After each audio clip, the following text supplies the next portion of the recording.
فرمائیے. السلام علیکم. وعلیکم میرا السلام. نام رضا ہے اور میں غیر احمدی ہوں.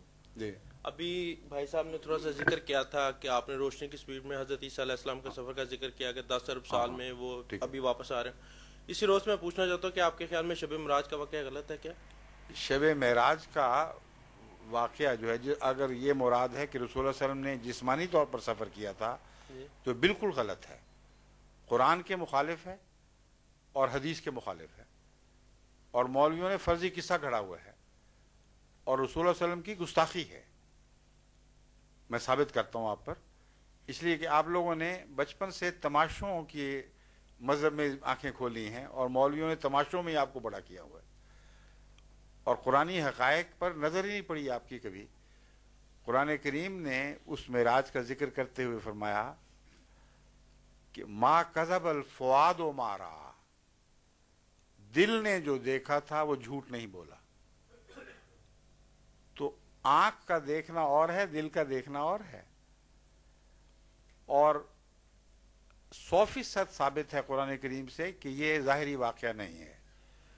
اس کی وجہ یہ ہے کہ جہاں جا کے رسول اللہ صلی اللہ علیہ وسلم ٹھہرے ہیں وہاں ایک بیری اگی ہوئی تھی نا، ہے نا، سدرۃ المنتہا.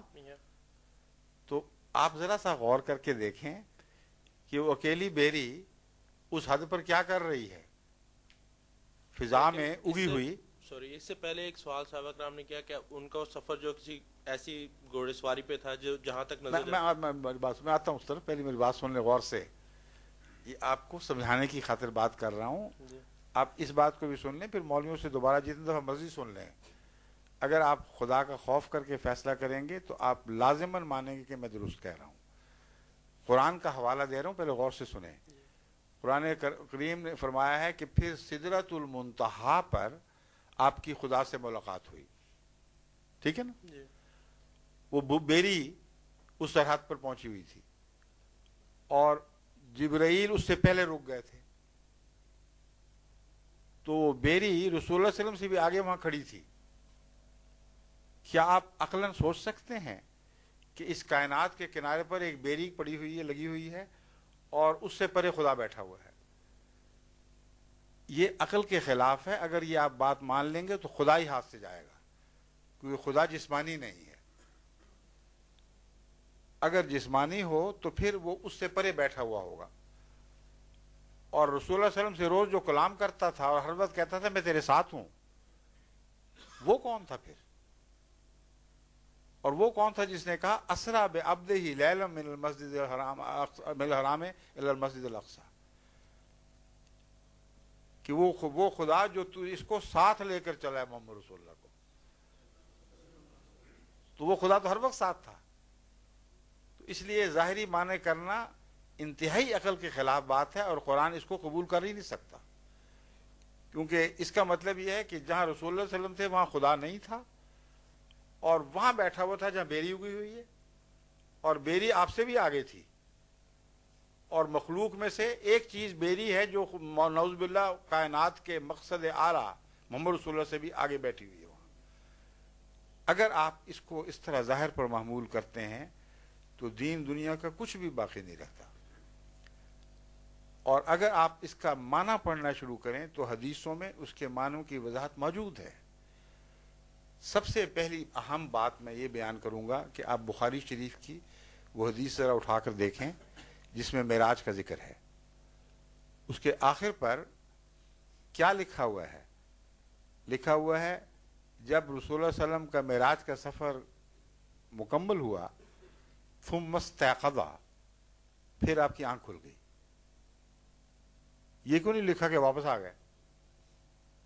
صاف پتہ لگتا ہے کہ کشف ہے یہ، کیونکہ یہ تو عجیب بات ہے کہ سفر پہ جسم روانہ ہوا ہو اور واپسی پہ آنکھ کھلے. تو صاف لگ رہا ہے کہ قرآن کریم نے جس کشف کا ذکر فرمایا ہے وہ روحانی کشف ہے. چنانچہ ما کذب الفؤاد ما رأى ایک فیصلہ کن آیت ہے کہ دل نے جو دیکھا جھوٹ نہیں بولا. اب واقعات کو آپ غور سے سنیں، پھر احمدی تشریح بھی سن لیں اور دوسری غیر احمدی تشریح بھی سن لیں، پھر فیصلہ خود کر لیں. ہمارے نزدیک کائنات کا خدا کسی ایک سمت میں نہیں ہے. قرآن فرماتا ہے فَأَيْنَمَا تَوَلُّوا فَثَمَّ وَجْهُ اللَّهِ، تم جس طرف بھی منہ کرو گے وہیں اسی طرف خدا ہے. تو یکجہتی خدا صرف مولوی کے دماغ کا خدا ہے. قرآن کا خدا ہر سمت میں ہے، اور اس مضمون کی آیات اور بھی ہیں اور کثرت سے ہیں جو بتاتے ہیں کہ ہر جگہ ہر وقت ہمہ طرف خدا موجود ہے، اور اس کے وجود سے کوئی جگہ خالی نہیں. تو ایک سمت میں خدا کا عرش ہونا اور باقی سمتوں کا اس سے خالی ہو جانا، یہ ایک نہایت لغو خیال ہے جو ایک جاہل انسان رکھ سکتا ہے. صاحب عرفان آدمی سوچ بھی نہیں سکتا ایسی بات. دوسری بات یہ کہ بیری سے کیا مراد ہے. جماعت احمدیہ کی تشریح یہ ہے کہ بیری حد کی نشانی ہوا کرتی ہے. یہ وہی بات ہے جو آپ نے چھیڑی تھی کہ علامتیں ہیں یا لفظی ہے. جو الہی کلام ہے وہ لفظاً اکثر اوقات نہیں سمجھا جا سکتا جب تک اس کے عرفان کے معنی نہ سوچے جائیں. بیری حد کی نشانی ہوتی ہے. آج بھی پنجاب میں اگر آپ پنجاب کے ہیں تو آپ دیکھتے ہوں گے باڑوں پر بیریاں لگائی جاتی ہیں، اس لیے کہ کانٹے دار ہے، گزرنے نہیں دیتی اور اچھی حفاظت کرتی ہے. کنارے کی علامت ہے کہ یہاں ایک ہاتھ ختم دوسری شروع. تو بیری ایک نشان تھی تخلیق کی حد کا. اس سے آگے خدا کی تنزیہی صفات شروع ہیں، اور کسی بندے کو خواہ وہ نبی بھی ہو انسان کی حدود سے تجاوز کرنے کا اختیار نہیں. یہ علامت تھی. پھر اس سفر میں آن حضرت صلی اللہ علیہ وآلہ وسلم نے ایک بڑھیا کو دیکھا. حدیثوں میں آتا ہے ایک بڑھیا عورت آپ کے سامنے آئی اور اس نے 3 پیالے پیش کیے. ایک پیالے میں شراب تھی، ایک میں پانی تھا اور ایک میں دودھ تھا. اور آپ نے جو دودھ تھا اس کو قبول فرما لیا اور شراب اور پانی کو رد کر دیا. جبرائیل جو ساتھ تھے انہوں نے کہا آپ نے بالکل ٹھیک کیا ہے. اور یہ جو عورت ہے بڑھیا، یہ دنیا ہے جو بڑھیا بن کر آپ کو دکھائی دی ہے.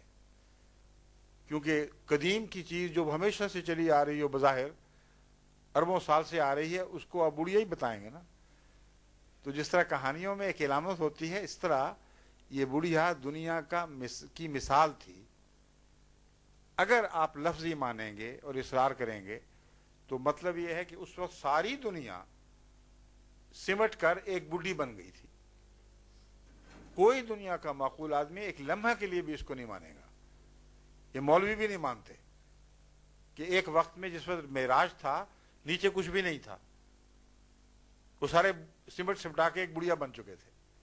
کیونکہ صحابہ موجود تھے، وہ گواہیاں دیتے ہیں کہ ہم تھے اور وہ واقعات بیان کرتے ہیں، وہی انہی کی روایتیں تو ہم تک پہنچی ہیں. تو اس لیے بڑھیا کی تعبیر کرنی پڑے گی، اور جبرائیل علیہ السلام نے کر بھی دی. آپ نے فرمایا یہ دنیا ہے، یہ تیری آزمائش کے لیے آئی تھی. اب آزمائش میں کیا چیزیں تھیں؟ 3، ایک دودھ، ایک شراب، ایک پانی. اب آپ دیکھیں کہ پانی زندگی کے لیے ضروری ہے نا؟ ضروری زندگی کو قائم رکھنے کے لیے پانی ضروری ہے، مگر پانی توانائی نہیں پیدا کرتا، اس کے لیے خوراک چاہیے.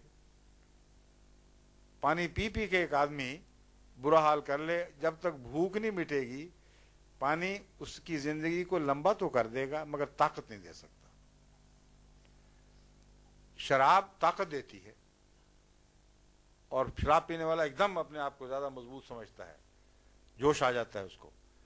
لیکن یہ بات بھول جاتا ہے کہ وہ طاقت شراب نے نہیں دی، اس کے اپنے خون نے گھل گھل کے وہ طاقت دی ہے. اور یہ دھوکہ ہے محض کہ اسے توانائی نصیب ہوئی ہے. اس کا اپنا خون جلد جلد گھل کر توانائی میں تبدیل ہوا ہے، کیونکہ شراب کا یہ اثر ہوا کرتا ہے.